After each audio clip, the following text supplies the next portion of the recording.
What's up? This is Marco back again on the Stage of Soccer channel. Today I'm going to be talking about the Sunday games from Premier League Match Week 3. A little bit late today. I think you can see from my last video that just been a bit busy. Had to do it from my car, so just going to do it today so it's a lot better. So to start things off, we had Leeds against Sheffield. Leeds won 1-0, and it was a pretty good game by Leeds. I think the main thing for them is they were finally able to do well defensively. While Sheffield isn't the most dangerous team, after conceding three goals in their first two games, I think they'll take, it's four actually, I think. 4 goals in their first few games. They've, good to keep a clean sheet. The 3 at the back, I think, was doing pretty well for them. Eiling was still looking good going forward, and defense was pretty solid. Koch finally had a really nice game, and Cooper was looking good. Aside from that, Mesley, he made a couple of good stops as well for their defense. But going forward, I think that Phillips is looking pretty good today. I think he wasn't the greatest in the first few games. I feel like he's really starting to adjust to the Premier League. He'll really start to take off now. And Glitch was looking dangerous as well. Then Harrison, he was making chances today. He finally got the assist right at the end. And Bamford, he didn't have too much going today, but he got his 3rd goal of the season.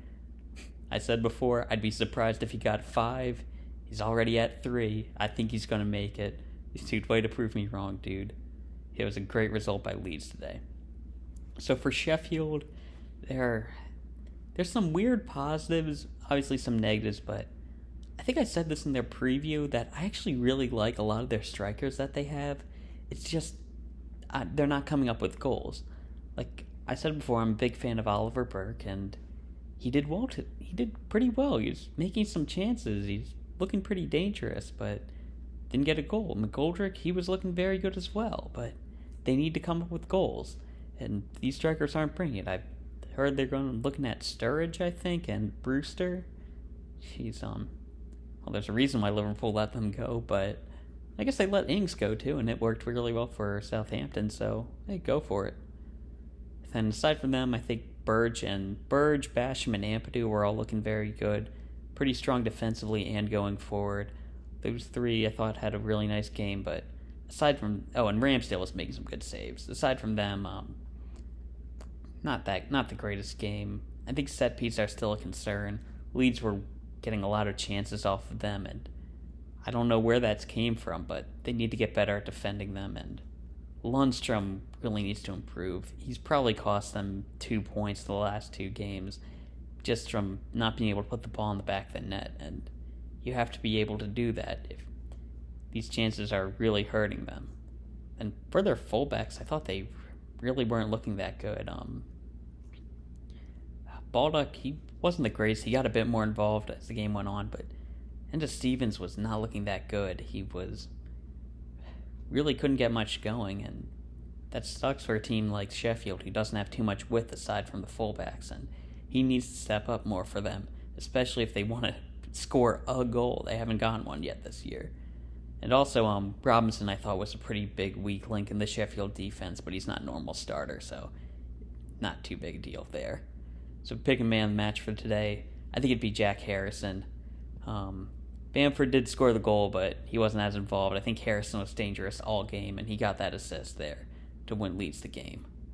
So for the next game, we had Tottenham and Newcastle controversially tie 1-1. I'll get into the referee decision at the end, but just for Tottenham first, they really should have had a second goal to begin with. So for the first goal, there was some great work by Son, Kane, and Lucas. Kane's been especially creative. Aside from just the 4 assists, he's been making a lot of chances, and I think that might be due to him getting injured and trying to restyle his game, but he's actually come back to fitness anyway, so it just added something to him. So also thought Kelso was looking good, but they really lacked creativity in the second half. I think taking off Son was a pretty big mistake. I think it probably was to rest him for they just have a really congested fixture list, but if it was to rest him for the League Cup, then I have to question that decision. You're going against Man City anyway. It's going to be a tough game. I think you'd rather try to get to the Champions League than win a cup game, and I'm not sure about the decision by Mourinho. And as while Darlow did make a lot of really nice saves for Newcastle, they really should have gotten a second goal, and I think they probably would have if they kept Son on. And yeah, it was not the greatest result for them. Obviously, the goal they allowed was dumb, but when they didn't score the second goal, they put themselves into that position. So for Newcastle, it really wasn't a good game. They didn't deserve a point, but... Well, I'd say Darlow deserved that point because he was insane, but Newcastle was not doing well.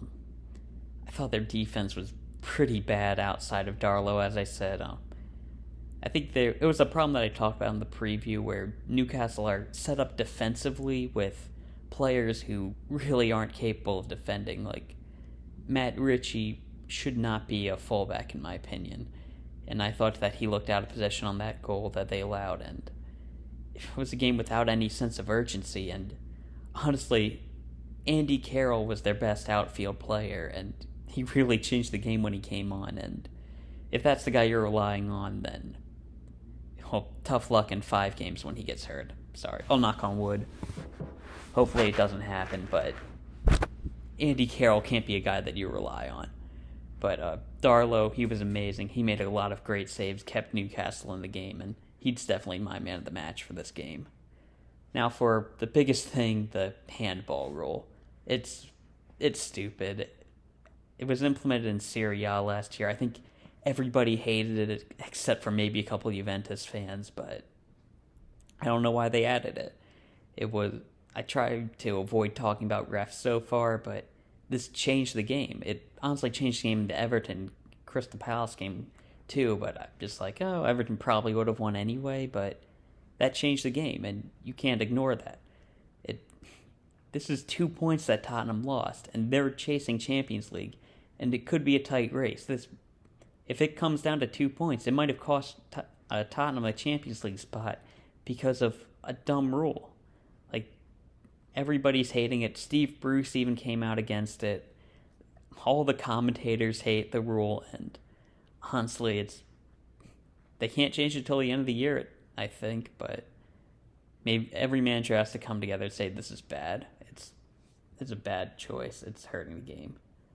So next we had... I'm not sure if this is a shocking result, because I think it could go either way, but Man City lost to Leicester 5-2. Jeez. Man City, I feel like they always struggle against Leicester. But for Man City, going to the positives first, Mara's got a screamer against his former team. I think he was celebrating it. That was a little bit weird, but it was a really nice goal, so you kind of have to. They were keeping possession well, which is pretty much a given against Leicester, but they weren't able to do too much with that end. I thought De Bruyne was looking good again. But aside from that, their defense is still suspect. I kind of want to hold out until we get to see Ake and Laporte together a bit more, but it hasn't looked very good. Just Ake, like I said, want to see him with Laporte more, but not the greatest game. I don't think Garcia's ready yet. I don't know why Barcelona want to buy him. He's not going to fix their defense. I'll give him, obviously the jury's not out on him, but just right now he's not ready. And somebody who the jury is out on, Mendy, has not been good enough, both going forward and defensively. He's not looking good, and Man City need to just find a solution at that left-back position.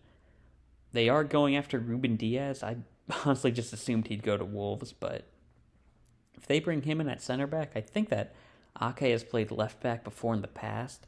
I'm not sure how good he is going forward, so maybe Man City doesn't want to do that, but maybe playing Ake at left back, then Diaz, Laporte at center back, Walker out right.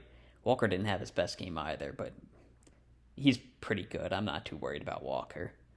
But if they play with that defense, I think maybe that could be a solution for them, but honestly, this Man City defense isn't good enough right now, and they can't win a title with it. Also, Sterling was not playing well at striker. I don't think he plays well at striker. Obviously, they didn't have too many options, but it does have to be said that Sterling's not good there. And honestly, I think Rodri needs to step up. I mean, honestly, I think Fernandinho should have been kept on after watching that game, but he's not been that good, and I'm really starting to lose faith in him. And also, just to mention, this is the second game in a row where they've had a really bad second half. I mean, maybe that needs to be looked at. Now for Leicester, we've got a lot of positives. The only negatives I can think of is that they conceded 2 goals from set pieces, but one of them was after Johnny Evans went off. And Ndidi's out for a while. That's more of a long-term thing, not this game. But it has to be said that Mendy's been filling in pretty well for him. He's taken a step up this year. I didn't see this type of quality in him before. But aside from that, it was a great game for Leicester. I think that even after Man City got that goal to start the game, I don't think they ever really looked like they were going to lose.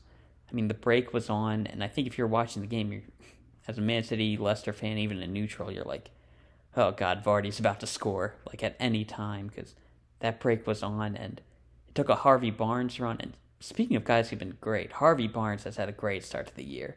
He had a great run. He set Vardy into position to win the penalty. He actually did it twice, but first goal was very nice. Vardy finished off the penalty, and he had a really nice goal for the second one.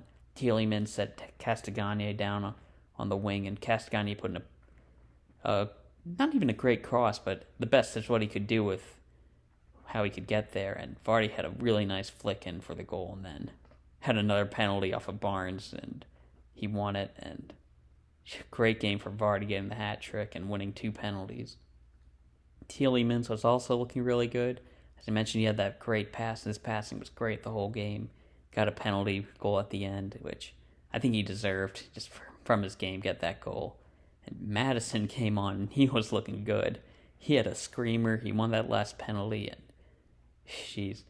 with Pratt going down, I think Maddison's right back into the lineup, and this Leicester team is looking very good. 9 points from 9, and it's been amazing. And also, their defense was looking better with Evans back.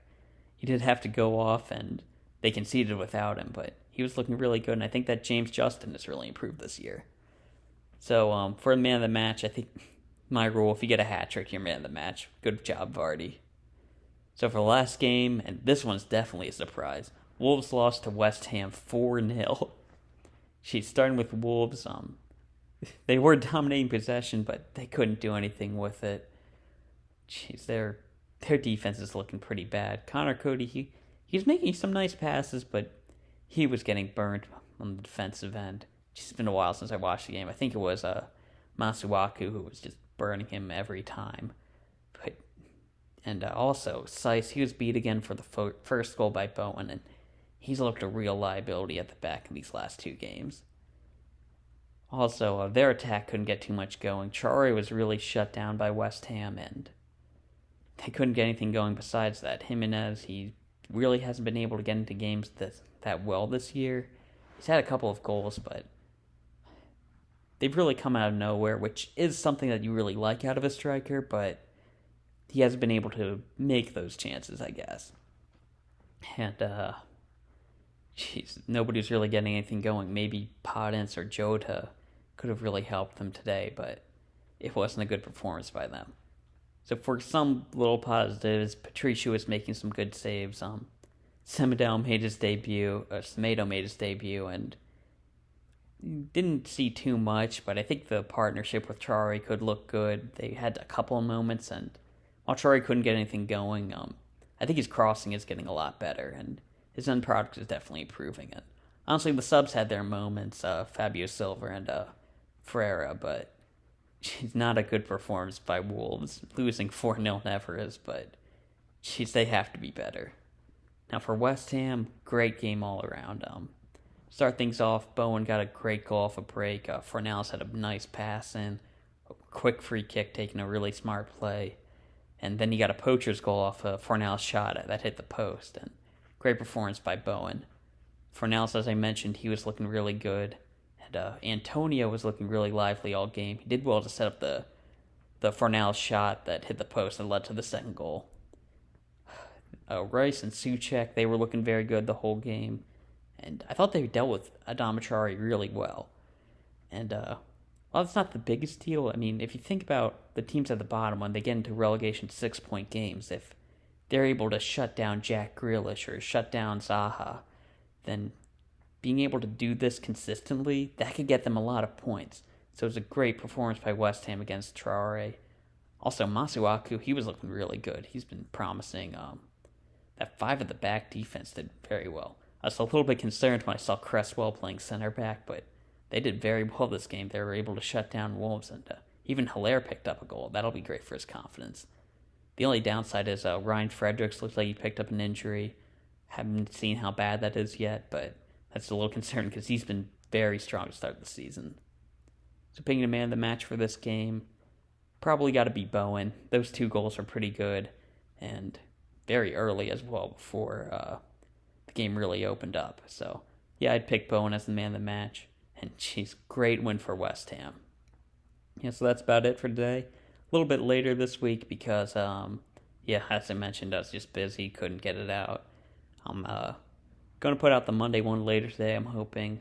Still have to watch the first half from the Liverpool game. Got to watch the second half live, but yeah, it's good to see you. Some good games this Sunday. Yeah, that's it. See ya.